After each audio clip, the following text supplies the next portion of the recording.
Paper फोडा, खून करा, बलात्कार करा, भोंदूगिरी करा, सगळ्या गोष्टी करा, पण देशातील विद्यार्थ्यांच्या भविष्यासाठी, देशात चालणाऱ्या चुकीच्या परंपरेसाठी कोणीही आंदोलन करू नका. नमस्कार.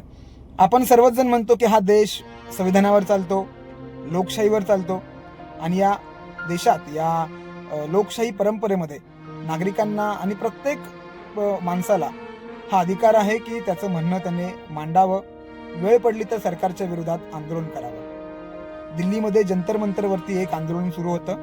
ते आंदोलन नेमकं कशासाठी होतं?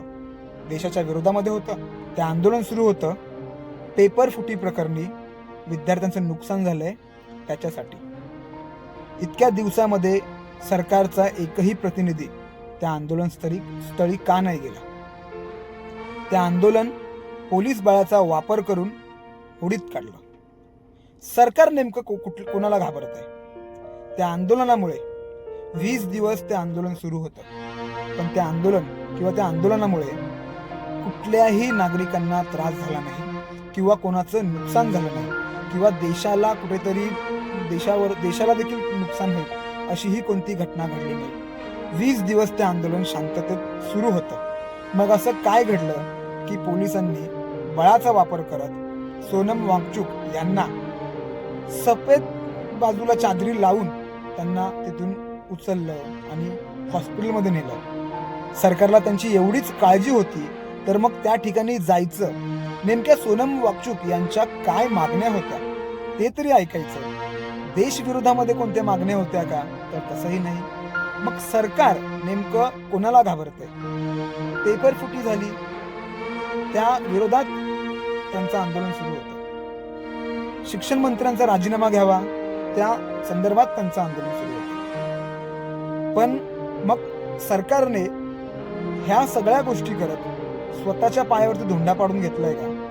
म्हणजे सरकारला हा क्लिअर कट मेसेज द्यायचा आहे का की या देशात सर्व गोष्टी करा, पेपर फोडा, खून करा, बलात्कार करा, भोंदूगिरी करा, सगळ्या गोष्टी करा, पण देशातील विद्यार्थ्यांच्या भविष्यासाठी, देशात चालणाऱ्या चुकीच्या परंपरेसाठी कोणीही आंदोलन करू नका, असा सरकारला क्लिअर कट मेसेज द्यायचा आहे का? हे नेमकं सरकारने सांगावं. सरकार नेमकं कोणाला घाबरत असावं? इतक्या दिवसामध्ये सरकारचा एकही मंत्री त्या ठिकाणी का नाही गेला? शिक्षण मंत्र्यांचा राजीनामा का नाही घेतला? एवढ्या मोठ्या प्रमाणात विद्यार्थ्यांचं नुकसान झालं, त्याला जबाबदार कोण? हा जाब जर का विचारायला गेलं तर मग पोलीस बळाचा वापर का होतो? अशा अनेक गोष्टी आहेत. त्यामुळे देशामध्ये इतर सगळ्या गोष्टी केल्या तरी चालतील, पण विद्यार्थ्यांचं भलं व्हावं किंवा देशाच्या सुरक्षेसाठी किंवा देशाच्या हितासाठी कुणीही चांगली गोष्ट करायची नाही, असं आहे का सरकारचं म्हणणं? कारण लोकसभेत आणि विधानसभेत म्हणा, राज्यसभेत म्हणा आणि विधान परिषदेत म्हणा, आरोप प्रत्यारोप होतात, वेळ पडली तर मारामाऱ्या होतात, कागद फाडली जातात, पण लोकहिताचे प्रश्न ज्या आंदोलनातून सोडवले जातात ते आंदोलनच दडपण्याचं काम हे सरकार करतंय का? ज्या देशाला आंदोलन करून स्वातंत्र्य मिळालं तेच मुख्य आयुध किंवा तेच मोठं शस्त्र नागरिकांचं सरकार हिरावून घेतंय का?